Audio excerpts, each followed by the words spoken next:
Love is the very essence of life. ये हमारे सृष्टि का जो मूल आधार है वो प्रेम है। एक बड़ी इंटरेस्टिंग रिसर्च है, जब एक व्यक्ति प्यार में आता है तो उसके ब्रेन में क्या क्या चेंजेस आती हैं, आपके जो न्यूरोट्रांसमीटर्स हैं क्या क्या केमिकल्स रिलीज करते हैं आपके अंदर। समर्पण का भाव है प्रेम। Love is to surrender. आप अपने अहम को छोड़ के दूसरी तरफ जा पाते हैं। आप पार्टनरशिप से नीचे हैं, फ्रेंडशिप से थोड़ा ऊपर है, तो हम उसे सिचुएशनशिप कहते हैं, जहाँ पर सिर्फ आप एक किसी व्यक्ति के साथ अपनी फिजिकल नीड्स के लिए अटैच्ड हैं। आपकी फिजिकल नीड्स आपके शादी के 1 साल 2 साल 5 साल 10 साल तक चलेंगी, उसके बाद वो बैक सीट ले लेंगी। उसके बाद क्या होगा आपकी, अगर आप अपने लिए एक पार्टनर ढूंढना चाहते हैं जिसके साथ आप एक लॉन्ग टर्म रिलेशनशिप में जाना चाहते हैं, सबसे पहली चीज़ आपको देखनी चाहिए सोल मेट। पहले अंदर अपनी सोल से जुड़िए। जब आप अपने से जुड़ेंगे, आप अपनी वाइब्रेशन को रेज करेंगे, तो जो पार्टनर भी आएगा वो भी उसी वाइब्रेशन में आएगा। एक बुक है 5 लव लैंग्वेजेस, और जिसके ऑथर हैं गैरी चैपमैन। तो ये 5 लव लैंग्वेजेस क्या बताते हैं कि पोथी पढ़ पर जग मुआ, पंडित भया न कोई, ढाई आखर प्रेम का, पढ़े सो पंडित होए। यानी जिसने प्रेम को समझ लिया उससे बड़ा ज्ञानी कोई नहीं है। नमस्कार, बहुत बहुत स्वागत है आपका हमारे द पीएमसी शो के इस एपिसोड में। दर्शकों, आज का जो हमारा टॉपिक रहने वाला है वो है प्यार। प्यार आखिर है क्या? प्यार की ट्रू डेफिनेशन क्या है? प्यार के हमने बहुत सारे डायलॉग सुने हैं, प्यार की बहुत सारी मूवीज़ देखी है, बहुत सारे गाने आजकल हम सुनते हैं, लेकिन क्या हम जानते हैं कि प्यार रियलिटी में है क्या? प्यार के पीछे क्या क्या रहस्य छुपे हैं, यानी कि क्या क्या सीक्रेट्स छुपे हैं, क्या हम इस बारे में जानते हैं? आज प्यार के विषय पर हमारे साथ बातचीत करने के लिए इस कार्यक्रम में मौजूद है past life regression therapist, inner child coach, mind body and soul coach Hitesh Vashishth ji. हमारे आज के इस एपिसोड में हितेश वशिष्ठ जी ने हमें बताया प्यार का साइंटिफिक और स्पिरिचुअल पॉइंट ऑफ व्यू, और साथ ही आजकल बहुत सारे वर्ड्स ट्रेंड कर रहे हैं जैसे सिचुएशनशिप, घोस्टिंग, ट्विन फ्लेम भी ये बहुत ट्रेंडिंग में है। तो ऐसे कई सारी बातें जो सोशल मीडिया पर ट्रेंड हो रही हैं उन्होंने हमें इस एपिसोड में समझाया है। साथ ही एक हेल्दी रिलेशनशिप कैसा होता है ये भी उन्होंने हमें इस पॉडकास्ट में बताया। तो चलिए इस पॉडकास्ट की शुरुआत करते हैं। नमस्कार sir, welcome to our PMC show. Thank you Namrata, thank you very much. Sir, जैसे कि वैलेंटाइंस डे के अवसर पर ये शूट हम आज कर रहे हैं, तो वैलेंटाइंस डे जिसे हम कहते हैं कि प्यार करने वालों का दिन है, आज के समय में हम इसे ऐसे सेलिब्रेट करते हैं। तो सर, इसी से स्टार्ट करते हैं कि प्यार है क्या? कोई हमें सुंदर लग रहा है, किसी से फिजिकल अट्रैक्शन हो रही है, ये प्यार है। किसी से बात करना अच्छा लग रहा है, ये प्यार है। या हम किसी के साथ टाइम स्पेंड करते हैं क्योंकि वो अंडरस्टैंडिंग है, गुड लिसनर है, तो ये प्यार है। मतलब कि is love just an emotion, और इज़ इट आवर चॉइस, और इज़ इट आवर डेस्टिनी? तो देखिए नम्रता, अगर मेरे को ब्रॉडर पर्सपेक्टिव में लव के बारे में बताना हो तो love is the very essence of life. मतलब कि हमारे सृष्टि का जो मूल आधार है वो प्रेम है। और ऐसा क्यों है? क्योंकि स्पिरिट और मैटर से हमारी दुनिया बनी है। तो और इन दोनों के बीच में जो प्यार है उसी से ही सारा कुछ सृजन हुआ है।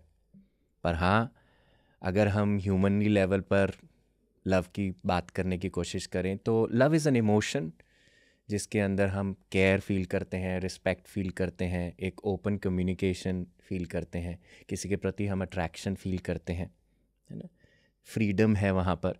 तो इस तरह का हम लव को डिफ़ाइन कर सकते हैं। और अगर मुझे इसको रोमांटिक लव की तरफ लेकर जाना हो, क्योंकि ऐसे वाले इमोशन जो लव है, केयर है, अंडरस्टैंडिंग है, हम किसी भी रिलेशनशिप में फील कर सकते हैं। पर अगर रोमांटिक रिलेशनशिप की तरफ लेकर जाना हो तो अट्रैक्शन की बजाय वहाँ सेक्सुअल अट्रैक्शन, फिजिकल अट्रैक्शन वहाँ जुड़ जाता है। एक बड़ी इंटरेस्टिंग रिसर्च है जो हमें बताने की कोशिश करती है कि जब एक व्यक्ति प्यार में आता है तो उसके ब्रेन में क्या क्या चेंजेस आती हैं, आपके जो न्यूरोट्रांसमीटर्स हैं क्या क्या केमिकल्स रिलीज़ करते हैं आपके अंदर। तो सबसे पहला जैसे एक केमिकल रिलीज़ होता है डोपामिन। डोपामिन क्या करता है? जब हम किसी चीज़ को एक बार करते हैं और हमें वो अच्छी लगती है तो उसे बार बार करने की हमारे अंदर एक एक्साइटमेंट पैदा होती है, उत्साह पैदा होता है कि मुझे उसको बार बार करना है।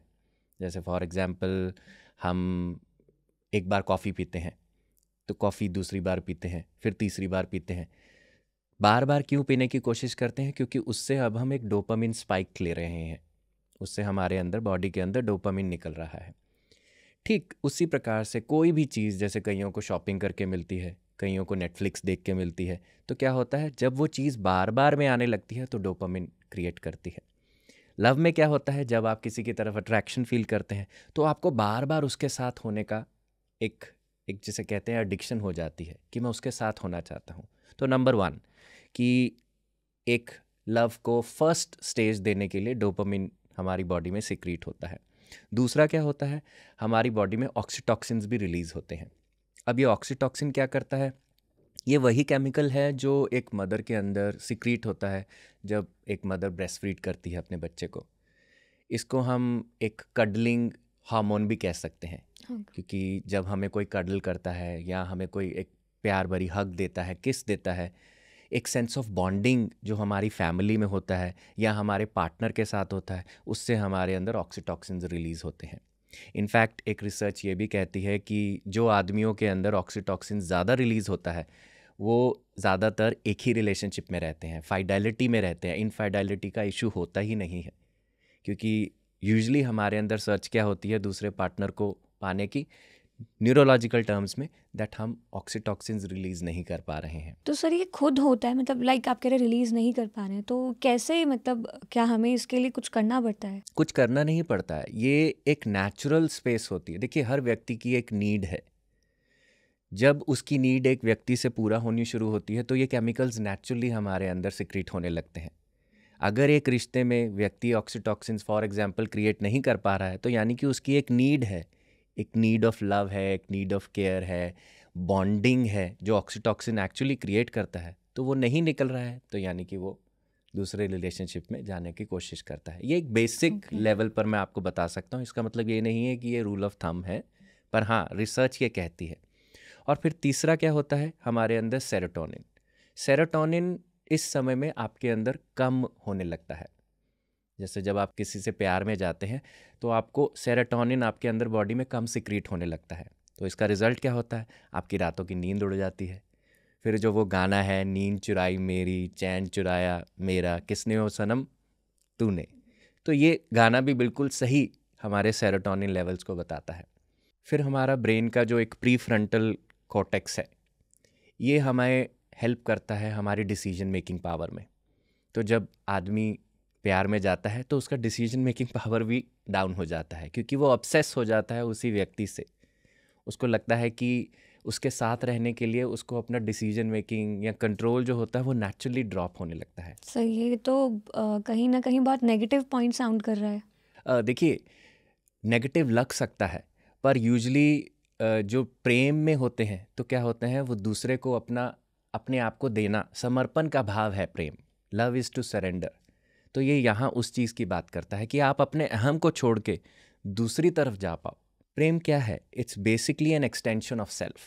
आप अपने आप को जब एक्सटेंड कर पाएँ किसी व्यक्ति को, उसे हम प्रेम कहते हैं। तो फिर वो जो गाना है, जैसे मैं तेरी मोहब्बत में पागल हो जाऊंगा, तो सच में आपको प्रेम जो है पागल कर सकता है, क्योंकि आप अपना डिसीजन मेकिंग ना करके दूसरे के डिसीजन के साथ जाना ज़्यादा पसंद करते हैं। सर इसका एक एग्जांपल हमारी एक जो अभी मूवी आई थी लैला मजनू, उसमें देखने को मिलता है कि वो जो लड़का होता है वो लैला के प्यार में एकदम पागल हो जाता है, उसे हर जी। जगह वही दिखाई देती है। तो उसमें एक इंसिडेंट ये दिखाते हैं कि कुछ लोग नमाज़ पढ़ रहे हैं और वो उनके सामने लैला से बातें कर रहे हैं, जो कि इनविजिबल सिर्फ उसे ही दिख रही है। तो वो लोग परेशान होते हैं कि उनकी नमाज़ ख़राब हो रही है उसके बात करने से। तो वो उससे पूछते हैं कि तुम ऐसा क्यों कर रहे हो, ये बहुत गलत बात है कि हम भगवान के लिए प्रे कर रहे हैं और आप बीच में ऐसे हमें डिस्ट्रैक्ट कर रहे हो। तो वहाँ उसका रिप्लाई आता है कि मैं तो अपनी जो मेरा जो प्यार है मैं उसके साथ बिज़ी था, उसके साथ बात कर रहा था, तो मैंने ध्यान नहीं दिया। लेकिन आप भी तो अपने खुदा के साथ व्यस्त थे, तो आपकी भी तो मोहब्बत है वो, तो आपका ध्यान मेरे पर कैसे आया? जी। तो कहीं ना कहीं वो जो पागल वाली बात है वो वहाँ से पता चल रही है कि वो कैसे उसके प्यार में पागल हो गया। लेकिन जो उसके बाद का इंसिडेंट है, सर चाहूँगी कि थोड़ा सा आप उसको भी ब्रीफ करें। देखिए, जब हम किसी के साथ प्यार में आते हैं तो क्या होता है, हम अपने आप को किसी को सरेंडर करते हैं, है ना। यूजुअली हम सरेंडर नहीं सीख सकते। अगर हम किसी व्यक्ति को सरेंडर करेंगे तो हमें सीखना आसान हो जाएगा। जैसे हम अपने सिस्टम्स में देखते हैं, गुरु शिष्य परंपरा में क्या है, एक गुरु और शिष्य का जो रिश्ता है, शिष्य अपने गुरु को सरेंडर करता है। किस लिए? ताकि वो परम सत्य को जान सके। ठीक उसी प्रकार से जब प्रेमी अपनी प्रेमिका को सरेंडर करता है तो वो भी सहायता करता है आपको परम सत्य जानने के लिए। तो एक सरेंडर की जो सेंस है, क्योंकि जब हम अपने आप को किसी चीज़ को देते हैं तभी हम वास्तव में अपने स्वरूप से जुड़ पाते हैं। और ये लैला मजनू का स्टोरी हमें यही चीज़ को दर्शाता है जी। और इसके साथ मैं ये भी कहना चाहूँगा, जैसे डोपामिन है, सेरोटोनिन है, ऑक्सीटॉक्सिन्स है और हमारा प्रीफ्रंटल कॉर्टेक्स है, इसके अलावा एक और केमिकल जो हमारी बॉडी में रिलीज़ होता है वो है वैसोप्रेसिन। वैसोप्रेसिन क्या करता है? किसी रिलेशनशिप के अंदर लॉन्जेविटी को ऐड करता है। जहाँ पे डोपामिन क्या है, आपका फर्स्ट प्यार किसी के प्रति शो करता है, पर उस चीज़ को लॉन्जेविटी में लेकर जाने के लिए, सालों साल उसको निभाने के लिए वैसोप्रेसिन हेल्प करता है। वैसोप्रेसिन केमिकल तब रिलीज़ होता है जब हम किसी के साथ सेंस ऑफ कंफर्ट और सिक्योरिटी फील करते हैं। आपने देखा होगा बहुत सारे बुज़ुर्ग हैं, एक दूसरे के साथ बड़े प्यार से जब हम किसी को देखते हैं गार्डन में चलते हुए, हमें उनके प्रति बहुत सारा स्नेह और प्यार आता है। तो वो इतनी देर एक दूसरे के साथ वैसे ही कैसे रह सकते हैं जैसे वो शुरुआत में रहे? क्योंकि उनके अंदर वो कॉन्स्टेंटली एक केमिकल रिलीज़ हो रहा है जिसका नाम है वैसोप्रेसिन। तो न्यूरोलॉजिकली अगर हम बोलें, ये सारे केमिकल्स हमारे अंदर रिलीज़ होते हैं जब हम एक लव को एक्सपीरियंस करते हैं। और वैसोप्रेसिन के अलावा रोमांटिक रिलेशनशिप में क्या होता है, 2 केमिकल्स और रिलीज़ होते हैं, टेस्टोस्टेरोन्स और ईस्ट्रोजन। टेस्टोस्टेरोन हमारे मेल्स के अंदर रिलीज़ होता है, ईस्ट्रोजन फीमेल्स के अंदर रिलीज़ होता है, और ये हमें सेक्सुअली बॉन्ड करने के लिए, एक दूसरे की तरफ सेक्सुअली अट्रैक्ट होने के लिए, फिज़िकल इंटीमेसी के लिए हमें प्रेरित करते हैं। जी। तो सर ये जो आपने अभी बताए हार्मोन्स, वो आपने बताया कि जो 2 पार्टनर्स यानी कि जो 2 लोग रोमांटिक रिलेशनशिप में हैं उनके बीच में रिलीज़ होते हैं। बट प्यार तो बच्चों और माँ-बाप के बीच में भी होता है, प्यार दोस्तों के बीच में भी होता है। तो उन रिश्तों को हम कैसे डिफ़ाइन करते हैं? क्या उनमें भी इस तरह के हार्मोन्स रिलीज़ होने के चांसेस होते हैं या उनमें फिर क्या डिफ़रेंस है? देखिए, मदर फादर और बाकी सब जो रिलेशनशिप हैं उसके अंदर हम ऑक्सीटॉक्सिन ज़रूर रिलीज़ करते हैं, डोपामिन रिलीज़ करते हैं, है ना। वैसोप्रेसिन भी कह सकते हैं कि हम एक दूसरे के साथ लॉन्जेविटी का कंफर्ट क्रिएट करते हैं, पर जहाँ तक हमारे सेक्सुअल केमिकल रिलीज़ होते हैं वो वहाँ रिलीज़ नहीं होते हैं।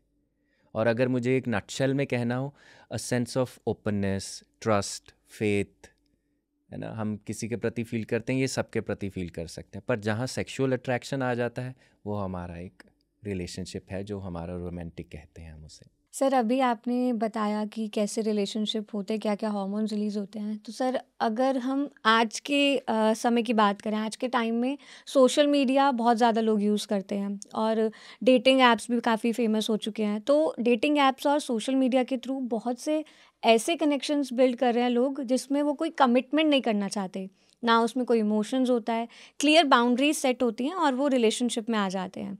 तो सर आपके अकॉर्डिंग क्या ये ठीक है? इसको अगर मैं आज के टर्म में वर्ड कहूँ तो सिचुएशनशिप कहा जाता है।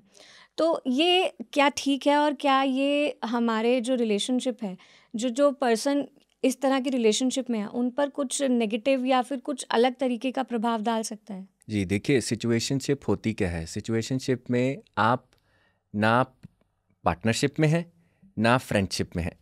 आप पार्टनरशिप से नीचे हैं, फ्रेंडशिप से थोड़ा ऊपर हैं, है ना। तो हम उसे सिचुएशनशिप कहते हैं जहाँ पर सिर्फ आप एक किसी व्यक्ति के साथ अपनी फिजिकल नीड्स के लिए अटैच्ड हैं और सेंस ऑफ कमिटमेंट नहीं है। पर देखिए, अगर आप ऐसी चीज़ों में जाते हैं तो होगा क्या, एक समय पर जाकर जब आप किसी रिलेशनशिप में जाने की कोशिश करेंगे, आपके लिए बहुत मुश्किल होगा सिचुएशनशिप को दूर रखना।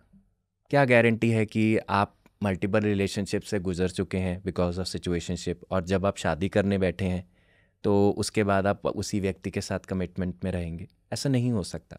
आपको वो पास्ट आपका खींचता ही रहेगा। तो सेंस ऑफ कमिटमेंट हम नहीं सीखते हैं सिचुएशनशिप में, जबकि हमारा रिलेशनशिप हमें क्या सिखाता है? प्रतिबद्धता सिखाता है। It's a sense of commitment and किसी के प्रति जुनून, सच्चा प्यार हमें सिखाता है। सच्चा प्यार सिर्फ सेक्सुअल नहीं होता, है ना। आप अगर हम नॉर्मल बात करें, हम फिज़िकली किसी से अट्रैक्टेड होते हैं, मेंटली अट्रैक्टेड होते हैं, इमोशनली भी अट्रैक्टेड होते हैं। फिज़िकल अट्रैक्शन में आप सिर्फ किसी का रंग रूप देखकर उनके साथ जुड़ जाते हैं, जो मोस्टली सिचुएशनशिप्स में होता है। पर हमारा रियल रिलेशनशिप क्या होता है, आपकी फ़िज़िकल नीड्स आपके शादी के 1 साल 2 साल 5 साल 10 साल तक चलेंगी, उसके बाद वो बैक सीट ले लेंगी। उसके बाद क्या होगा, आपकी इमोशनल नीड्स हैं। आपको किसी के साथ बैठकर कैसा लगता है, आपको किसी के साथ बेड पर लेटकर ही कैसा लगता है, भले ही कुछ करो नहीं। आपको किसी के साथ कैसा लगता है जब आप एक कप चाय का पीते हो, जब आप एक अपने दिल की बात खोलते हो। ये सारी चीज़ें फिर आपकी प्रायोरिटी लेती हैं रिलेशनशिप में, जो सिचुएशनशिप में नहीं होती हैं। तो सिचुएशनशिप हमारे लिए, हमारी मेंटल हेल्थ के लिए भी अच्छा नहीं है, क्योंकि हम देखते हैं कि लोग जब अपनी सिचुएशनशिप से बाहर जाते हैं तो क्या होता है, सेंस ऑफ डिप्रेशन क्रिएट करते हैं अपने लिए, सेंस ऑफ एंजाइटी क्रिएट करते हैं, क्योंकि कहीं ना कहीं घात तो होता है ना कि मैं अब उस व्यक्ति के साथ नहीं हूँ, है ना। जिस चीज़ के साथ आपने अपने आप को जोड़ा, अब वो आपके साथ नहीं है तो आपको पेन होगा। भले ही हम सिचुएशनशिप का नाम दे के अपनी पेन को दबाने की कोशिश करें कि मुझे कुछ दर्द नहीं हुआ। और इसके अलावा एनर्जेटिकली भी इसका बहुत बड़ा अफेक्ट हम पे पड़ता है, क्योंकि जब आप किसी के साथ सेक्सुअली एंगेज होते हैं तो आप सिर्फ अपनी बॉडी नहीं शेयर करते, आप अपनी एनर्जीज़ भी एक दूसरे के साथ शेयर करते हैं। तो अगर आपके अंदर एनर्जीज़ का डामाडोल है तो आप दूसरे के साथ वही चीज़ें शेयर करेंगे।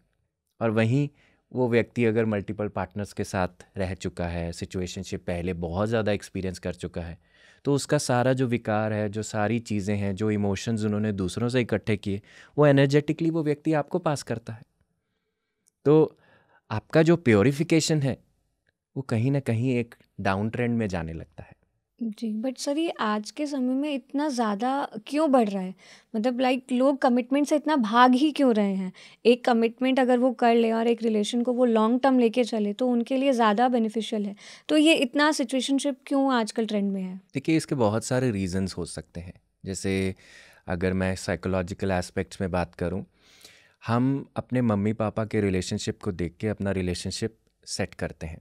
तो अगर फॉर एग्जांपल हम देखते हैं कि पेरेंट्स अपनी शादी में खुश नहीं थे और उनको लगा कि एक दूसरे के साथ हैप्पी नहीं है इस सेटअप में, तो बच्चा ये कहीं ना कहीं डिसाइड करता है कि मैं कमिटमेंट्स में जाऊंगा नहीं, क्योंकि फादर के लिए भी कमिटमेंट ट्रैप रहा, मदर के लिए भी कमिटमेंट ट्रैप रहा, मैं अपने लिए वो कमिटमेंट ट्रैप नहीं क्रिएट करूंगा। इसीलिए हम एक दूसरे से दूसरी तरफ जाने के प्रयास करते हैं। तो यानी कि ये हमारा इनर चाइल्ड से जुड़ा इशू भी हो सकता इनर है। चाइल्ड इश्यूज हो सकते हैं, और भी बहुत सारे जो हमारे कंसर्न्स होते हैं।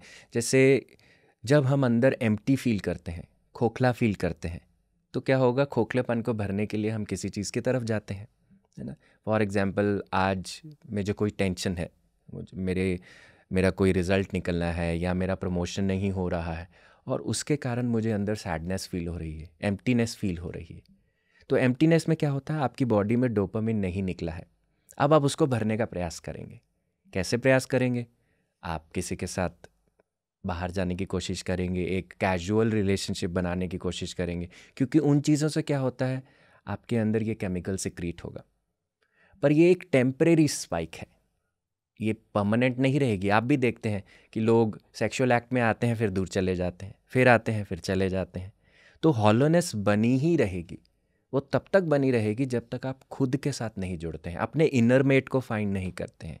क्योंकि जब तक आप अपने अंदर के मेट से नहीं जुड़ेंगे, बाहर का मेट आपकी कोई भी नीड को पूरा नहीं कर पाएगा। सर आज के समय में घोस्टिंग भी बहुत ज़्यादा वायरल हो गई है, मतलब ट्रेंड में है, इसको भी हम कह सकते हैं कि एकदम से गायब हो जाना, बिना कुछ डिस्कस किए, इन्फॉर्म किए कम्युनिकेशन को बंद कर देना। तो सर ये आजकल इतना ज़्यादा क्यों ट्रेंड में है? मतलब लोग ऐसा क्यों करते हैं? और जिसके साथ ये हो रहा है, क्या वो भी व्यक्ति जो है उसकी भी मेंटल हेल्थ पे कुछ प्रभाव पड़ सकता है? देखिए, घोस्टिंग क्या करती है, आपको एक क्लोजर नहीं देती है किसी भी चीज़ के साथ।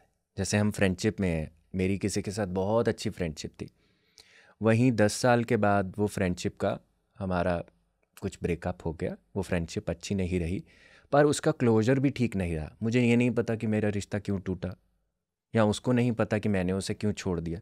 तो ये सेंस ऑफ क्लोजर जब हमें नहीं आता ना, तो हमारे अंदर और बहुत सारे क्वेश्चंस क्रिएट करता है हमारे सेल्फ एस्टीम को लेकर, कि मैं अच्छा हूँ या नहीं अच्छा हूँ, वो ऐसा है। अपने प्रति नेगेटिविटी क्रिएट होती है, वर्ल्ड के लिए नेगेटिविटी क्रिएट होती है। हमें लगता है कि world is a ruthless place, है ना, ये मेरे जैसे के लिए नहीं है, या मैं एक मक्कार आदमी हूँ, मैंने किसी को धोखा दिया है ना, किसी का साथ नहीं दिया।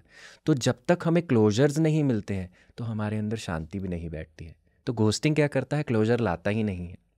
और जहाँ क्लोजर नहीं आएंगे तो हमारे अंदर पीस तो दूर दूर की बात है। फिर तो हम उसी चीज़ को बिटर बनते जाएंगे और उसी बिटरनेस से इस दुनिया में चलते जाएंगे, नए नए रिश्ते बनाते जाएंगे। और जब मेरे साथ होगी घोस्टिंग तो मैं दूसरों को भी घोस्टिंग का एक्सपीरियंस दूंगा। So it's all interlinked. Situationship, ghosting, ये दोनों ही साथ साथ लोग करते हैं, क्योंकि हमें लगता है कि अगर हम कमिटमेंट से बाहर होकर अपनी नीड्स को पूरा करें, वो किसी हद तक आप पूरा कर सकते हैं, क्योंकि आपकी फिजिकल नीड्स हैं, है ना। आपका कोई आपको बैठ के 5 मिनट के लिए सुन सकता है, इमोशनल नीड्स हो सकती हैं, पर कितनी देर तक? जब तक आपकी एक सेंस ऑफ बॉन्डिंग और कमिटमेंट नहीं है, थिक एंड थिन के साथ एक दूसरे के साथ जाने की एक सिचुएशन नहीं सेटअप हुई है, आप ट्रू लव को एक्सपीरियंस नहीं कर सकते। जी सर, जैसे आपने बोला कि हमारे साथ हुई, हम फिर आगे करेंगे, तो लाइक सर ये तो चलता रहेगा, तो कहीं ना कहीं ये कर्मा क्रिएट नहीं कर रहा, और जो अभी हमारे साथ प्रेजेंट मोमेंट में हो रही हैं चीज़ें, तो क्या ये भी हमारा कर्मा हो सकता है? बिल्कुल। देखिए, कर्मा क्रिएट होता है जब भी आप कोई चॉइस अनकॉन्शियस बनाते हैं। अनकॉन्शियस यानी कि आप सिर्फ उसके बारे में बिना सोचे समझे काम करते हैं कि कौन कर रहा है वास्तव में, है ना। तो क्या होगा, हम कर्मा क्रिएट करते हैं, वो क्रिएट होगा ही होगा। और पार्टनर्स भी हमारे लाइफ में एक कार्मिक सेटअप के अंदर आते हैं, है ना, मैं कहूँ, क्योंकि आपके पार्टनर्स क्या करते हैं, आपका जो अनहील्ड पार्ट है आपको रिफ्लेक्ट करते हैं।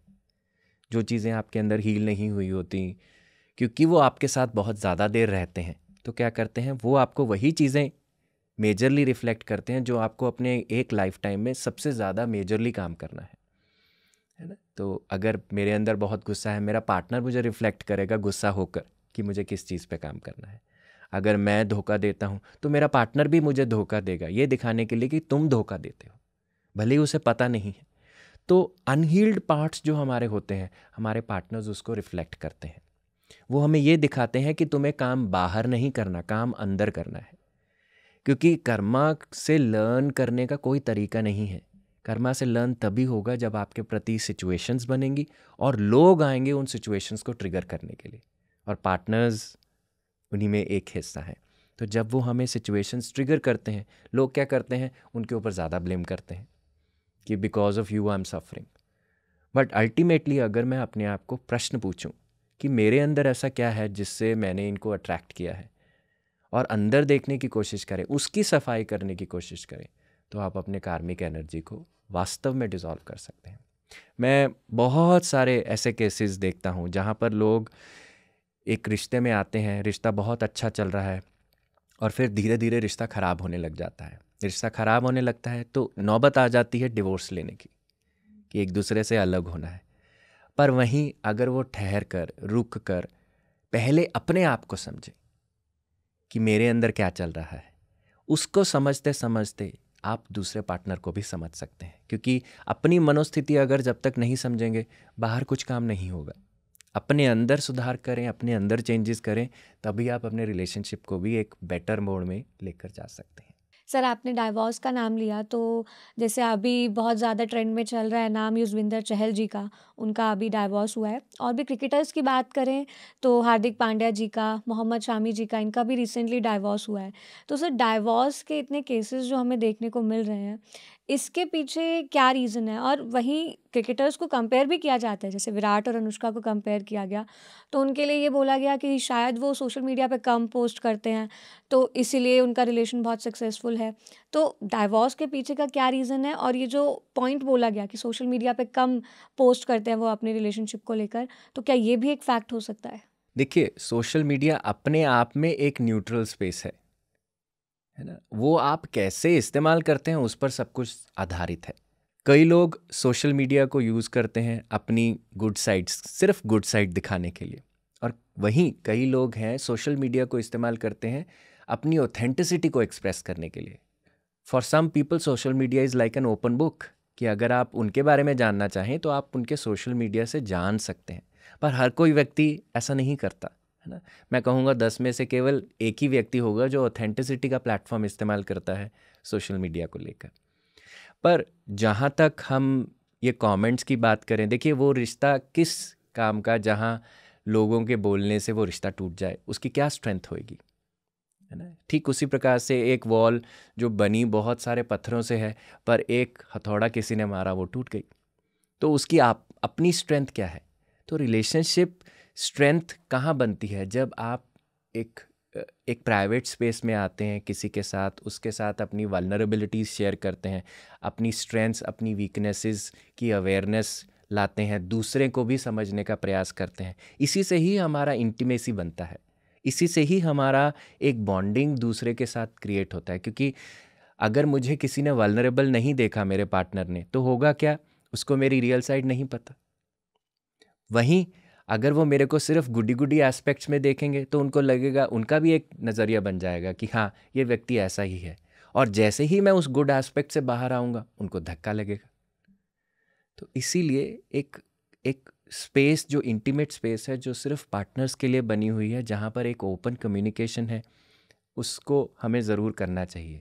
अगर हम रील्स के वर्ल्ड में इतना व्यस्त हैं कि हम रियल लाइफ के इश्यूज़ को अंडर द कार्पेट छोड़ रहे हैं, तो वो रिलेशनशिप फिर ज़्यादा सर्वाइव नहीं करेगा। वो बाहर दिखेगा कि हम टूर्स पे जा रहे हैं, ट्रिप्स ले रहे हैं, वर्ल्ड ट्रैवल कर रहे हैं, हम यहाँ जा रहे हैं, वहाँ जा रहे हैं, पर अंदर वहाँ टूर्स पे जाते हुए आपके अंदर आप दूसरे से कितना जुड़े हुए हैं, कि आप वास्तव में एक दूसरे से अच्छी बात कर पाते हैं, नहीं कर पाते, वो तो नहीं दिख रहा है ना। तो वो अंडर द कार्पेट चीज़ें अगर आप वो उस पर काम नहीं करेंगे तो रिलेशनशिप्स सर्वाइव नहीं करेंगे। जी, मतलब आपस में इतना बॉन्ड हमारा स्ट्रांग होना चाहिए कि हम हर जो भी इशू हमारी रिलेशनशिप में आ रहा है या हमारी लाइफ में आ रहा है, तो हम उसे डिस्कस करें, यानी कम्युनिकेशन होना बहुत ज़्यादा ज़रूरी है। इसीलिए हम कहते हैं लव में यू आर बेयर। आप एक दूसरे के सामने पूरे ट्रांसपेरेंट बेयर होते हैं, कोई कपड़े नहीं, फिजिकली नहीं, पर आपके चरित्र का भी कोई कपड़ा नहीं।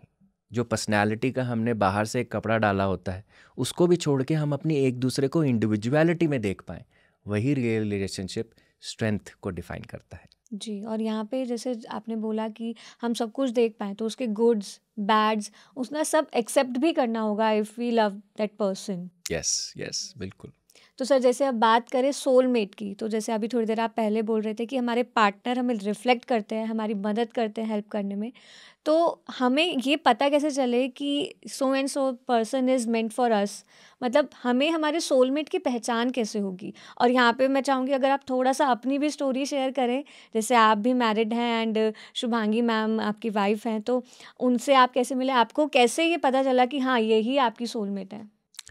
देखिए, सोलमेट पाने से पहले सबसे पहला मोस्ट इम्पॉर्टेंट स्टेप है, आप खुद से जुड़िए, है ना।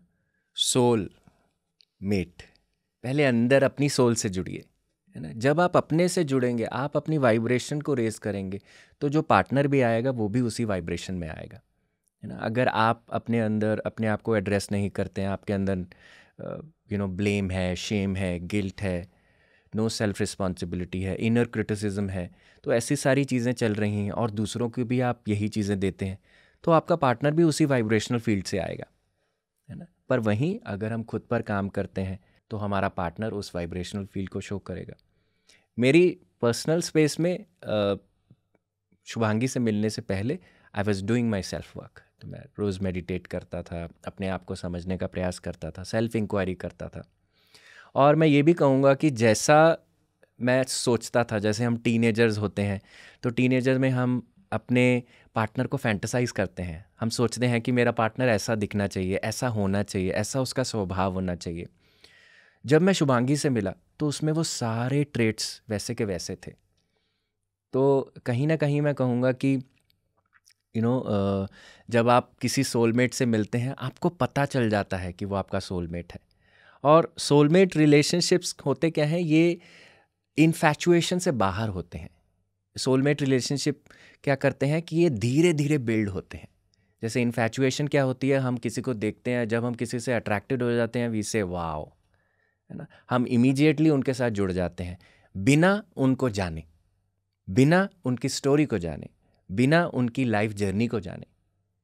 तो क्या होता है, ये इन्फैचुएशन है, ये लव नहीं है। सोलमेट रिलेशनशिप में क्या होता है, एक दूसरे को जानने का समय होता है, आप धीरे धीरे खुद को जानने का, उनको जानने का प्रयास करते हैं, उनको अंडरस्टैंड करते हैं, तो ये वही सोलमेट रिलेशनशिप आपको कॉम्प्लीमेंट करता है, आपकी जर्नी में आगे लेकर जाता है। सोलमेट्स आपके बहुत सारे हो सकते हैं, आपकी मदर भी आपका सोलमेट हो सकती हैं, आपके फादर भी आपके सोलमेट हो सकते हैं।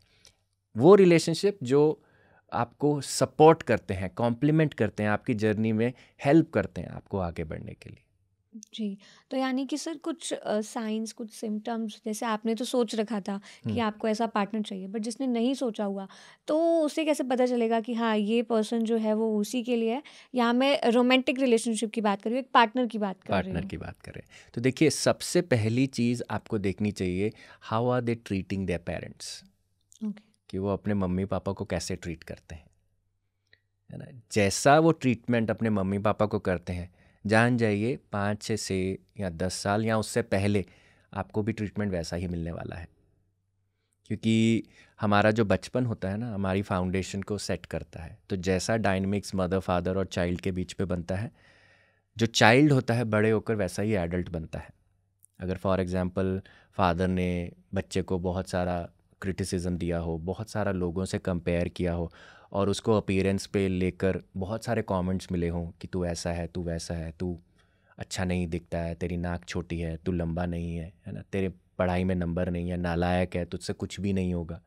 तो ये जब क्रिटिसिज्म धीरे धीरे बच्चे के अंदर ब्रूड होने लगता है, तो वो वैसा ही एडल्ट ग्रो होता है, जहाँ पर ये सारा क्रिटिसिज्म अब वो अपने आप को देता है। वो अपने आप को मेजर करेगा, अरे मैं शीशे में कैसे दिखता हूँ। वो अपने आप को मेजर करेगा, मैं सक्सेसफुल हूँ, फेलियर हूँ, तो अपने प्रति वो रिजेक्शन क्रिएट करेगा। दूसरों को भी ऐसा ही देखेगा, अपने पार्टनर को भी वैसा ही देखेगा। अगर पार्टनर में कोई फिजिकल फ्लॉ उनको लगता है तो वो ज़्यादा उस पर फोकस जाएगा, उसकी सीरत पे नहीं जाएगा, सूरत पे ज़्यादा जाएगा, है ना। कई पार्टनर्स एक दूसरे के साथ एनर्जेटिकली बहुत सुंदर लगते हैं, हमने भी देखा है ना, पर हम ज़्यादा उनके चेहरे पर अटक जाते हैं, ये लंबे हैं, ये छोटे हैं, ये ऐसे बात करते हैं, ये वैसे बात करते हैं। तो ये कहीं ना कहीं कहाँ से आता है, हमारी चाइल्डहुड से आता है, क्योंकि चाइल्डहुड में इतना जजमेंट खुद को मिला, अब वही जजमेंट मैं अपने पार्टनर को देता जा रहा हूँ। नंबर 1 ये। दूसरा, आपको ये भी देखना चाहिए कि जब आप अपने पार्टनर के साथ बैठते हैं, आपका सेंस ऑफ अट्रैक्शन क्या है। अब अट्रैक्शन भी 3-4 स्तरों पर चलती है। जैसे फर्स्ट, फिजिकल अट्रैक्शन, आपको किसी से फिजिकली अट्रैक्ट हो रहा है। यूजुअली हम रिलेशनशिप्स में क्या करते हैं, इसको एक प्राइम फैक्टर मान के सब कुछ इसी पर ही आधारित कर देते हैं, पर इसकी ये एक, मैं कहूँगा, सबसे छोटा वाला पॉइंट है फिजिकल अट्रैक्शन। मैं मना नहीं कर रहा हूँ, फिजिकल अट्रैक्शन, आपकी फिजिकल नीड्स हैं, हमारी फिजिकल नीड्स हैं, उनके अलावा भी पर बहुत सारी नीड्स हैं जो आपके रिलेशनशिप को पीसफुल, काम और एक वंडरफुल एक्सपीरियंस देती हैं। वो क्या है, आपकी मेंटल अट्रैक्शन, कि आप मेंटली कितना किससे रेजोनेट करते हैं। फॉर एग्जांपल, किसी को प्याज लहसुन का खाना पसंद है, किसी को बिना प्याज लहसुन के खाना पसंद है। ये हमारी आइडियोलॉजीज डिफरेंट हो गए, है ना, हमारी मेंटल स्पेस में हम दोनों से अलग अलग चल रहे हैं।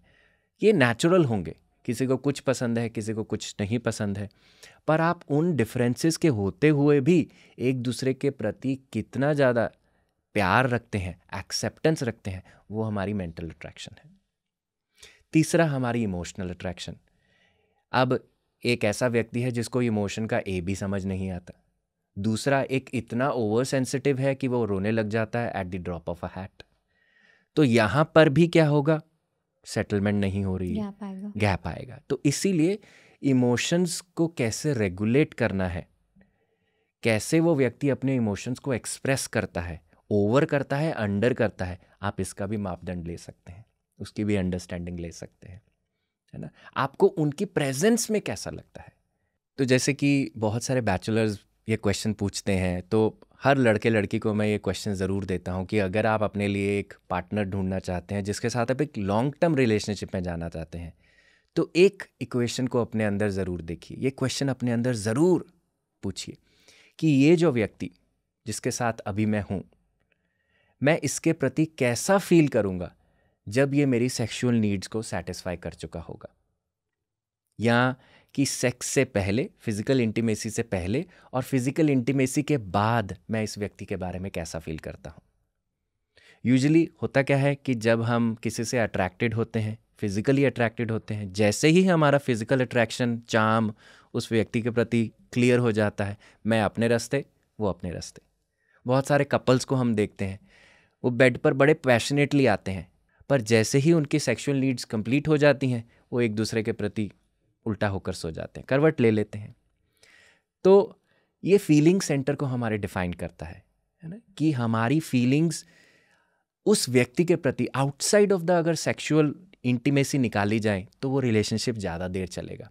क्योंकि जब आप वृद्ध हो जाएंगे आपकी सेक्सुअल नीड्स वैसी नहीं रहेंगी। एक फीमेल के अंदर बहुत सारी चेंजेस आती हैं, जब वो मदर बनती है उसकी सेक्सुअल नीड्स बिल्कुल ख़त्म हो जाती हैं। क्यों ख़त्म हो जाती हैं? क्योंकि जब वो माँ बन के अपने बच्चे को दूध पिलाती है तो जो सेक्सुअलिटी वो सारी ट्रांसफॉर्म हो जाती है ऑक्सीटॉक्सिन्स बन के बच्चे के प्रति, तो उसकी सेक्सुअल नीड्स रहती ही नहीं है। उस समय में क्या पति अपनी पत्नी को वैसा प्यार करेगा जैसा जब वो उसके साथ फिजिकल इंटीमेसी में थी वैसा करता था? तो ये सारी चीज़ें हमें इन चीज़ों को एक्सप्लोर करना चाहिए, क्योंकि 20 साल 30 साल 40 साल अगर आपको लॉन्ग टर्म रिलेशनशिप चलाना है तो इमोशनल सेटिस्फैक्शन, इमोशनल हार्मनी को अनगैला नहीं कर सकते। जी सर, यहाँ पे मैं आपसे ये पूछना चाहती हूँ कि जैसे आपने बोला कि सेक्सुअल नीड्स पूरी हो जाएं तो उसके बाद कैसा वो फील करेगा, तो क्या ऐसा भी कोई केस आपने देखा या ऐसी भी कोई रिलेशनशिप होती है जहाँ पर किसी पार्टनर के मन में सिर्फ ट्रू लव, जिसे हम बोलते हैं कि सिर्फ लव ही हो, लेकिन उसके मन में कुछ सेक्सुअल फीलिंग्स ना हो, कोई डिज़ायर्स ना हो, ऐसी भी कोई रिलेशनशिप होती है? देखिए, इस तरह के लव को हम प्लेटोनिक लव कहते हैं। प्लेटोनिक लव क्या होता है? ये मैच्योर होता है, it's a stage of maturation. जैसे आम धीरे धीरे पकता है, ठीक उसी प्रकार से आपका शुरुआत अट्रैक्शन, फिजिकल अट्रैक्शन के साथ साथ मेंटल इमोशनल अट्रैक्शन के साथ हो सकता है, पर धीरे धीरे जब आपका रिलेशनशिप मैच्योर होता है तो क्या होता है? A sense of compassion, care, respect, hand holding, ये ज़्यादा चीज़ें ऊपर आ जाती हैं। अ सेंस ऑफ अंडरस्टैंडिंग ज़्यादा ऊपर आ जाती है। तो इस तरह के प्यार को हम प्लेटोनिक लव कहते हैं, जहाँ पर सेक्सुअल इंटीमेसी ज़्यादा नहीं होती, पर जो भी एक रिश्ते को सक्सेसफुल बनाने के लिए चाहिए वो सब कुछ होता है। वाह।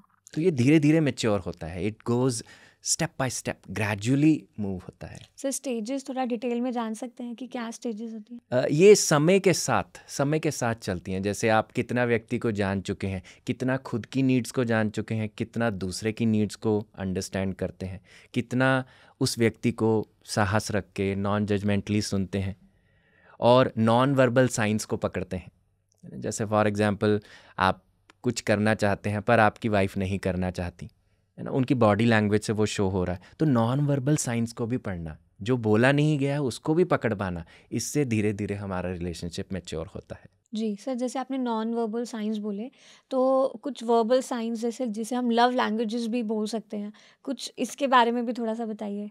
देखिए, हमारी 5 तरह की लव लैंग्वेजेस होती हैं, जिसके बारे में एक बुक है 5 लव लैंग्वेजेस, और जिसके ऑथर हैं गैरी चैपमैन। तो ये 5 लव लैंग्वेजेस क्या बताते हैं कि हर व्यक्ति की अलग अलग लैंग्वेज है। अगर आप किसी व्यक्ति को प्यार फील करवाना चाहते हैं तो आपको उसकी लैंग्वेज में बात करनी होगी। जैसे पहली लैंग्वेज क्या है? Words of affirmations. किसी के लिए प्यार की परिभाषा होती है कि उसको कैसे शब्द बोले जा रहे हैं, प्रोत्साहन देने वाले शब्द बोले जा रहे हैं या नीचे गिराने वाले शब्द बोले जा रहे हैं, नंबर 1। दूसरा, फिजिकल टच।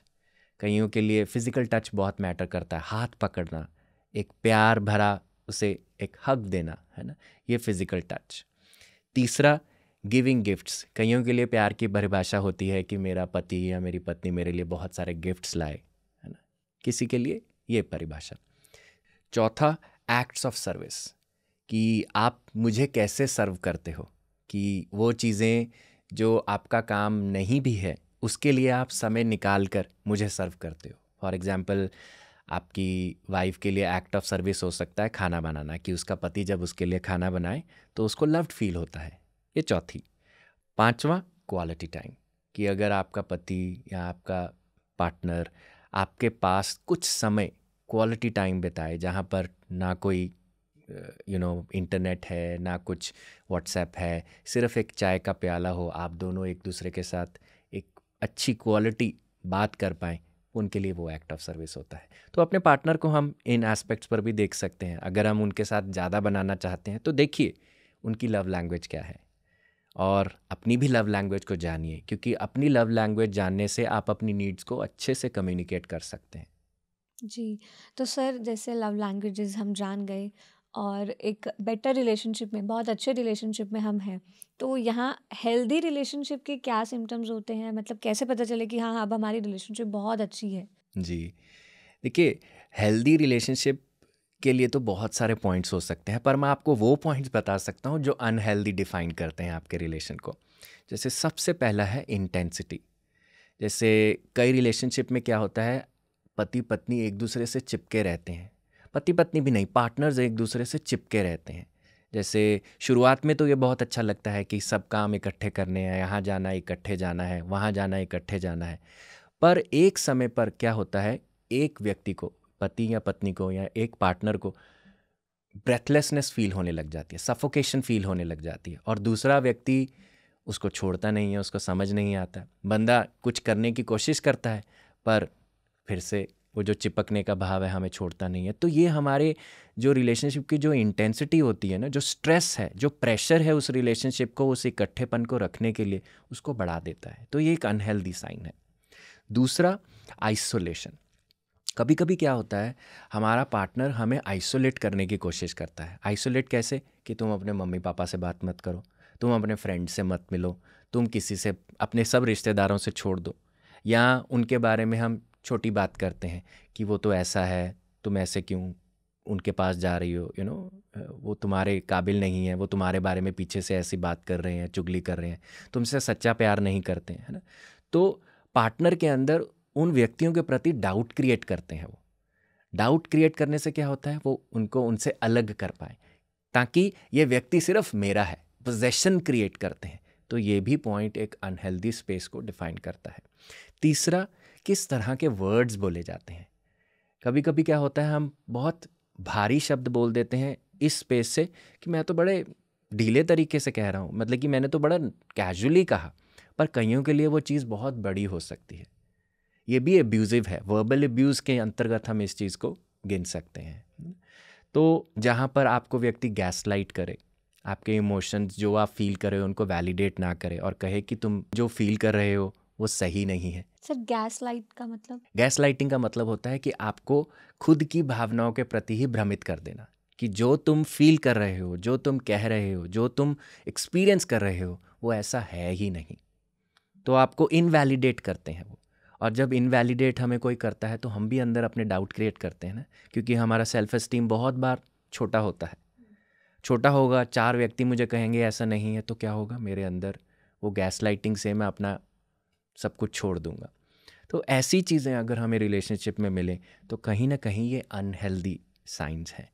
एक रिलेशनशिप, जैसे खालिद जिब्रान कहते हैं, let there be spaces in our togetherness, कि एक पति पत्नी जो एक दूसरे के साथ बहुत अच्छे से जुड़े हुए हैं, उनके अंदर भी एक स्पेस होना चाहिए। स्पेस से क्या होता है, तभी हम फलेंगे फूलेंगे। 2 बीज अगर इकट्ठे लग जाएंगे, दोनों ही अंकुरित नहीं होंगे। दोनों को स्पेस चाहिए अपने हायर पोटेंशियल में आने के लिए। हम शादी इसलिए नहीं करते हैं कि मेरा कोई खाली कटोरा भर दे, या मेरा जो खालीपन है उसको कोई भर दे ना। हम शादी इसलिए करते हैं ताकि मेरे अंदर जो भरा हुआ है और उस व्यक्ति से जो भरा हुआ है, हम भर कर जब इकट्ठे आते हैं तो दुनिया में सब कुछ भर सकते हैं। 2 happy people make happy lifes. Sir लेकिन हमें टू होना ही क्यों है? जैसे आपने बात की थी कि सोल मेट, अपनी सोल के साथ मेट होना, और हम स्पिरिचुअलिटी में ये कहते भी हैं कि बी विद योरसेल्फ, खुद के साथ जुड़ो, खुद से प्यार करो। तो हमें किसी और पर्सन की ज़रूरत ही क्यों है? चाहे ये रोमांटिक पार्टनर की बात हो या किसी भी और रिलेशनशिप की, हमें ज़रूरत ही क्यों है? तो देखिए, पार्टनरशिप में जाना, कंपेनियन होना ना होना, ये आपकी पर्सनल चॉइस है, किसी भी व्यक्ति की एक पर्सनल चॉइस है। पर हाँ, ये किस इंटेंशन से रहा है उसको देखना ज़रूरी है।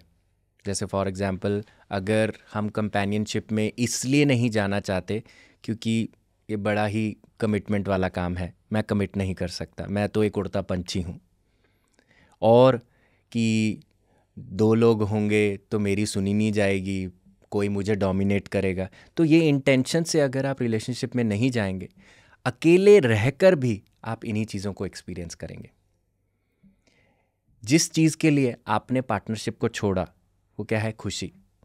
वो भी आपको अलग रहकर नहीं मिलेगी। तो इंटेंट पर ज़रूर जाएं कि आपका इंटेंशन क्या है, कि आप पार्टनरशिप में जाना और क्यों नहीं जाना चाहते हैं। पार्टनरशिप, अगर आप एक यूनिवर्सल फील्ड में बात करें, हम अपने देवी देवताओं को देखते हैं। हिंदू धर्म में इतने सारे देवी देवताएं हैं, हर का एक फीमेल पार्ट दिखाया गया है, हर के साथ उसकी एक भार्या दिखाई गई है। भार्या दिखाने का मतलब ये नहीं है कि ये आपका आउटसाइड वर्जन है, पर ये हमारी उन देवों की, देवी जो है उनकी फेमिनिन एनर्जी को शो करती है। जैसे फॉर एग्जांपल अगर हम विष्णु जी की बात करें, विष्णु जी क्या है? सबका ध्यान रखने वाले, सबको प्रिजर्व करने वाले। तो उनको एक घर को चलाने के लिए, इस सृष्टि को चलाने के लिए कौन चाहिए? धन चाहिए, अबंडेंस चाहिए, समृद्धि चाहिए। और वहीं लक्ष्मी माँ समृद्धि को कहीं ना कहीं संबोधित करती हैं, क्योंकि उनके बिना वो भी जो जीवन का काम है वो नहीं कर सकते। तो हमारी मैस्कुलिन फेमिनिन एनर्जीज़ को हमें पार्टनरशिप हेल्प करती है उस चीज़ को जानने के लिए और उसको एम्ब्रेस करने के लिए। सर, आपने देवी देवताओं की बात की है, तो मैं थोड़ा सा पुराने समय में जानना चाहूँगी। जैसे हमारे पौराणिक काल जो था, उस समय में रिलेशनशिप को कैसे देखा जाता था? जी, देखिए, बहुत सारी पुरानी कहानियाँ हमने छोटे होते बुक्स में भी पढ़ी हैं, जैसे हीर रांझा, लैला मजनू, सस्सी पुन्नू। ऐसे बहुत सारी कहानियाँ हैं जो हमें कहीं ना कहीं लव की डेफिनेशन को, लव के बारे में हमें बहुत कुछ समझाती हैं। जैसे अगर हम हीर रांझा की बात करें, ये कहानी है हीर और रांझा। रांझा क्या है? एक जो बांसुरी बजाता है और इधर उधर घूमता रहता है, जिसका कोई भी छत नहीं है जिसके पास। और वहीं हीर है जो एक गांव में रहती है। रांझा चलते चलते उस गांव में जब पहुंचता है तो हीर उसे देखती है और वो उसे काम देती है कि जो मेरे पिता के ये जो गायें बकरियां हैं, इनको तुम चराओ। तो वो वहीं रहने लगता है। धीरे धीरे दोनों में प्यार होने लगता है। तो जब पर लोगों को पता चलता है कि हीर और रांझा के बीच में ऐसा कुछ चल रहा है, तो वो दोनों को सेपरेट करते हैं और रांझा इसी वैराग्य में जोगी बन जाता है। मतलब कि वो प्रभु भक्ति में चले जाता है, कि अपने आप को जानने का वो प्रयास करने लगता है। फिर एक समय ऐसा आता है जब दोनों फिर से मिलते हैं और दोनों शादी करने वाले होते हैं, पर हीर को उसके चाचा करते क्या हैं? जहर देकर मार देते हैं। और रांझा भी इस चीज़ को समझ नहीं पाते, इस शौक को ले नहीं पाते और वो भी अपना शरीर छोड़ देते हैं। तो ये स्टोरीज़ हमें बेसिकली क्या बताती हैं कि प्यार जो है, जैसे रांझे ने वैराग्य को धारण किया, वैराग्य को पाया, उस परम सत्ता को जानने का प्रयास किया।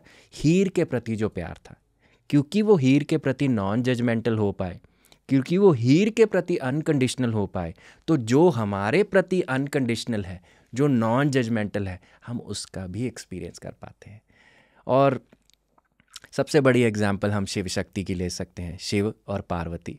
जैसे पार्वती माँ एक जन्म में सती बनकर आई, धीरे धीरे उन्होंने शिव भगवान को उस सती के रूप में पाया, फिर अपना शरीर भी छोड़ दिया। फिर दूसरे जन्म में जब पार्वती बनकर आई, फिर से तपस्या करी, फिर से शिव को पाने का प्रयास किया।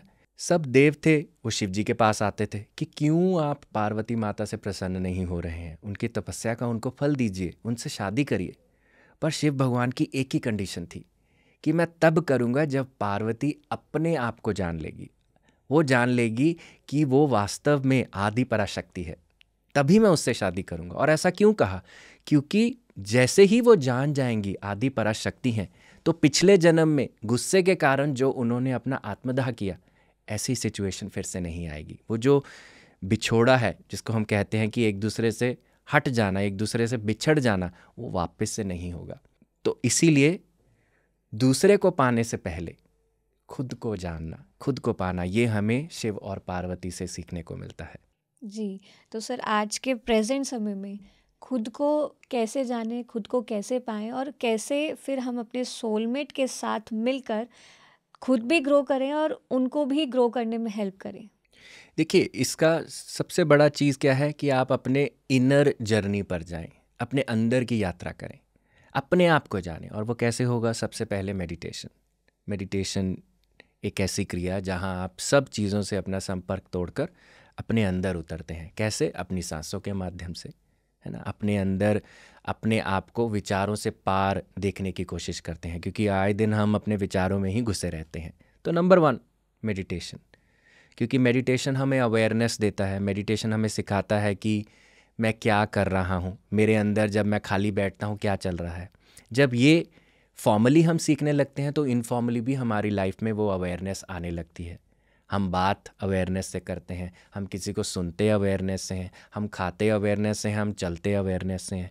हर काम को हम कॉन्शियसली सचेत होकर पूरा अपना अटेंशन लगाकर करने की कोशिश करते हैं। तीसरा, छोटी छोटी प्रैक्टिसेस जैसे जर्नलिंग। हमें ज़रूर जर्नलिंग करना चाहिए, क्योंकि जर्नलिंग क्या करते हैं, जो हमारे अंदर खिचड़ी पकी होती है हमारे थॉट्स की, उसको जब हम लिखते हैं तो वो सफाई होने लगती है। तो धीरे धीरे प्रैक्टिस ऑफ जर्नलिंग भी बहुत अच्छा है। और चौथा, जब हम किसी व्यक्ति से मिलें, किसी से अपना रिश्ता चलाने की बात करें, तो उस व्यक्ति को होलिस्टिकली देखें, एक ही डायमेंशन पे नहीं देखें। जैसे कई लोग क्या करते हैं कि इसके पास पैसा बहुत है, चलो शादी कर लो, या इसके पास ये अकेला अकेला बेटा है, शादी कर लो। ऐसी चीज़ों को ना देखकर होलिस्टिकली व्यक्ति को देखें, क्योंकि गारंटी नहीं है कि जिस व्यक्ति के पास बहुत सारा पैसा है वो आपको खुश रखेगा, या जो एक एक बेटा है उसके घर में कोई भी कलेश नहीं होगा। कोई गारंटी नहीं है। गारंटी आप इस क्वेश्चन की ले सकते हैं कि ये जो व्यक्ति जिससे मैं आज इतना प्यार करने लगी हूँ या इतना प्यार करने लगा हूँ, ये समय के साथ ये व्यक्ति बदलेगा। इसके अंदर भी इमोशंस आएंगे, ये भी खुश होगा, दुखी होगा, बहुत सारी चीज़ें इसके जीवन में आएंगी। उन चीज़ों के होते हुए भी क्या मैं इसे वैसा ही प्यार कर पाऊंगा जैसा आज करता हूं? अगर इस क्वेश्चन का उत्तर यस आता है तो हमें इस रिश्ते को आगे लेकर जाना चाहिए। और शादी के बाद इन्हीं चीज़ों को कंटिन्यू रखना है अपनी प्रैक्टिस में, क्योंकि हो सकता है आपका पार्टनर इनर जर्नी पे ना हो, पर हाँ, अगर आप में वो बदलाव देखेगा तो आपका बदलाव उसको भी प्रेरणा देगा, और वो भी आपको पूछेगा कि तुम जो करते हो चलो मैं भी करके देखता हूँ। तो इसी से ही हम धीरे धीरे जो हमारी गृहस्थ की नैया है उसको हम चलाते जाएंगे। जी। तो जैसे आपने बोला ना कि ये व्यक्ति बाद में बदलेगा, तब मैं इसके साथ रह पाऊँगा या रह पाऊँगी, तो ये बहुत सारे रिलेशनशिप में ना होता है कि स्टार्टिंग के स्टेजेस में बिल्कुल अलग होते हैं, बहुत ज़्यादा केयर होती है, बहुत ज़्यादा प्यार होता है, लेकिन वही पार्टनर्स आपस में एक दूसरे को बोलते हैं बाद में कि तुम बदल गई हो या बदल गए हो, अब वो केयर नहीं है, वो प्यार नहीं है। तो सर, क्या love over the time change भी होता है, ऐसा भी होता है, या सिर्फ पर्सन चेंज होते हैं तो हमारे जो पॉइंट्स हैं, जो सोचने का तरीका है, जो थॉट्स है, वो चेंज होते हैं? देखिए, मैं आपको बिग बॉस की एग्जांपल देता हूँ। बिग बॉस में क्या है, 3 महीने लोग मेरे ख्याल से इकट्ठे एक जगह में एक घर में रहते हैं। पहले दिन क्या होता है, सब एक दूसरे से बड़े ही प्यार से, किसी के लिए खाना बनाओ, किसी के लिए ये करो वो करो, किसी को अपना बेड भी दे दो, है ना, हम अपनी चीज़ें शेयर करते हैं। बड़ा ही एमिकेबल इन्वायरमेंट हम फर्स्ट डे में देखते हैं। सेकंड डे भी रहता है। धीरे धीरे जब टास्क मिलने लगते हैं, सिचुएशंस आने लगती हैं, तो हम दूसरे के प्रति एनिमोसिटी, बिटरनेस ग्रो करने लगते हैं। हम दूसरे के प्रति थोड़ी चुगली करने लगते हैं, गॉसिप करने लगते हैं। जब धीरे धीरे करके वो 2.5-3 महीने आते हैं तो क्या होता है, सबका जो एक दूसरे के प्रति जो रवैया होता है बिल्कुल बदल चुका होता है, और हम पीक पर पहुंच चुके होते हैं अपनी बिटरनेस में। हमें होता है सिर्फ मुझे मेरा ही ध्यान रखना है। हालांकि ये एक शो का फॉर्मेट है, पर यह हमारी लाइफ के बारे में भी बहुत कुछ शो करता है। जब हम किसी के साथ मिलते हैं तो हमेशा हम अपनी गुड साइड दिखाते हैं। रिलेशनशिप ये नहीं है, सक्सेस रिलेशनशिप का इस पे नहीं शो होता कि आपकी शुरुआत कैसे हुई। रिलेशनशिप का सक्सेस इस पे शो होता है कि आप कैसे इवॉल्व हुए उस रिश्ते के साथ, इस पर शो होता है। अब शुरुआत तो यहाँ पे बहुत अच्छी हुई, फैमिलीज़ भी मिल ली, सब कुछ हो गया, बहुत बढ़िया चल रहा है। धीरे धीरे जब लाइफ की सिचुएशंस आएंगी, जैसे बिग बॉस का टास्क क्या है, लाइफ की सिचुएशन। अब लाइफ की कोई सिचुएशन आएगी, आप किसी तरह से रिएक्ट करेंगे, वो किसी तरह से रिएक्ट करेगा। धीरे धीरे हमारे व्यू पॉइंट्स बनने लगेंगे। धीरे धीरे हम एक दूसरे को देखने का जो रवैया है बदलने लगेंगे, क्योंकि हमारे अंदर तो वो पहली छाप है, अरे ये तो मेरा सपनों का राजकुमार था या राजकुमारी थी, अब ये ऐसा क्यों बन गया, ये ऐसा क्यों है। क्योंकि वो एक्सपेक्टेशन अब पूरी नहीं हो रही है, इसीलिए हम कहते हैं कि तुम बदल गए हो। पर आप भी जानते हैं, जैसे हम पैदा हुए थे आज हम वैसे नहीं हैं। तो चेंज तो हमारा एक वेरी नेचर है हमारी एग्जिस्टेंस का। तो हर व्यक्ति बदलेगा, है ना। उसको भी, जो खुश है वो कल रोएगा भी, थोड़ा सा उसको दुख आएगा। अब मैं उसके दुख में उसको जाकर कहूँ तू ऐसा क्यों कर रहा है, कोई गुस्सा कर रहा है उसको जाके मैं कहूँ तू तो इतना ध्यान करता, तुझे गुस्सा क्यों आ रहा है, ये उसका रोल नहीं है। ये है कि आप उस व्यक्ति के प्रति कैसा दृष्टिकोण रखते हैं। इन सारी चीज़ों के होते हुए भी क्या आप उसके प्रति एक समान भाव रख सकते हैं, प्रेम रख सकते हैं, वही हमारे रिश्ते के सक्सेस को डिफाइन करता है। जैसे हम कहें कि लव क्या होता है, सेल्फ लव क्या होता है। सेल्फ लव यानी कि खुद के लाइट और डार्क को इक्वली एक्सेप्ट करना। ठीक उसी प्रकार से दूसरे के प्रति लव क्या है, दूसरे के भी लाइट और डार्क को इक्वली एक्सेप्ट कर पाना। क्योंकि हर व्यक्ति का शैडो है, वो चाहे छोटा हो, आधा % हो, पर है। उसके प्रति अगर हमारे दिल में जगह है तो वो रिलेशनशिप सक्सेसफुल रहेगा। सर, न्यू एज स्पिरिचुअलिटी में एक वर्ड बहुत यूज़ किया जाता है, ट्विन फ्लेम। तो इसका क्या मीनिंग है और ये क्या होता है? देखिए, इसको समझने के लिए पहले आप ये जानिए कि हर लाइफ का एक थीम होता है, एक लेसन होता है। मैं यहाँ पे एक लेसन कंप्लीट करने के लिए आया हूँ और आप भी एक लेसन कंप्लीट करने के लिए आए हैं। ये लेसन हम कब लिखते हैं, जब हम आफ्टर लाइफ स्टेट्स में होते हैं, यानी कि प्री बर्थ प्लानिंग कह सकते हैं हम, कि जीवन लेने से पहले, जन्म लेने से पहले हम अपने जीवन की स्क्रिप्ट लिखते हैं। तो कभी कभी क्या होता है, अपने लेसन को अच्छे से मास्टर करने के लिए सोल अपने आप के 2 हिस्से करती है। उसको हम स्प्लिट कहते हैं, soul split.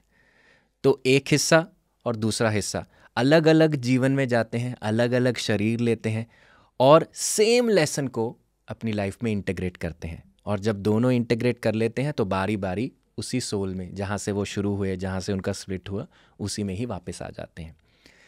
Once in a lifetime आप अपने ट्विन फ्लेम को मिल पाते हैं। ऐसा नहीं होता कि आप हर जन्म में अपने ट्विन फ्लेम को मिलें, और ये बहुत गलत धारणा है। आजकल हमने देखा है, जैसे ही आप किसी की तरफ अट्रैक्ट हो जाते हैं आपको लगता है ये मेरा ट्विन फ्लेम है।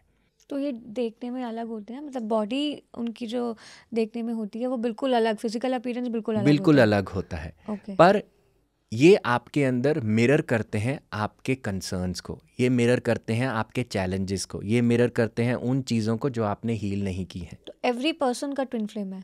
देखिए, हर व्यक्ति का ट्विन फ्लेम होना ज़रूरी नहीं है, क्योंकि अगर आप एज वन कंपोनेंट रह के, वन यूनिट रह के अपने लाइफ के लेसन्स को पिक करना चाहते हैं, चलाना चाहते हैं, आप वैसे चला सकते हैं। हाँ, किसी लाइफ टाइम में अगर आपका ट्विन फ्लेम है तो आप उससे मिल भी सकते हैं। ऐसा नहीं है कि हर लाइफ टाइम में आप अपने ट्विन फ्लेम को मिलेंगे। और ये आपके ग्रोथ के लिए आते हैं। ग्रोथ के लिए कौन से व्यक्ति आते हैं? जो आपके थोड़ा सा बटन भी पुश करते हैं, आपको थोड़ा सा डिमीन भी करते हैं। तो ये ऐसे लोग होते हैं, ट्विन फ्लेम उस तरह के लोग होते हैं। जी सर, बहुत अच्छा लगा आपसे बात करके, रिलेशनशिप को कैसे बेटर कर सकते हैं और रिलेशनशिप के क्या क्या सिम्टम्स अनहेल्दी हेल्दी जो होते हैं सब आपने बताया। तो सर बहुत अच्छा लगा। इस वैलेंटाइंस वीक पर मैं भी अपनी ऑडियंस से भी यही एक्सपेक्ट करती हूँ कि वो इस एपिसोड को भी सुनेंगे और इस एपिसोड में जो जो बातें आपने कही हैं उसे सुन के समझेंगे भी और अपने जीवन में, जैसे बोलते हैं कि धारण भी करना बहुत ज़रूरी है, आचरण में लाना बहुत ज़रूरी है, तो वो भी वो अप्लाई भी करेंगे अपने जीवन पर। तो sir thank you so much for coming in our show. Thank you Namrata, thank you for having me. तो दोस्तों, आज के इस एपिसोड में हमने हितेश वशिष्ठ जी से लव के कई सारे विषयों पे बात की। प्यार क्या है, प्यार के पीछे क्या साइंस है और कैसे हम अपने रिलेशनशिप को हेल्दी कर सकते हैं। काफ़ी सारी बातें हमने उनसे जानी। उम्मीद करते हैं आपको भी एपिसोड अच्छा लगा होगा। अगर आप ये कार्यक्रम टीवी पे देख रहे हैं तो हमें यूट्यूब पे सब्सक्राइब करना बिल्कुल ना भूलें, और यदि यूट्यूब पे देख रहे हैं तो हमारे PMC ऐप को भी डाउनलोड कीजिए। Thank you so much. बदले जीवन।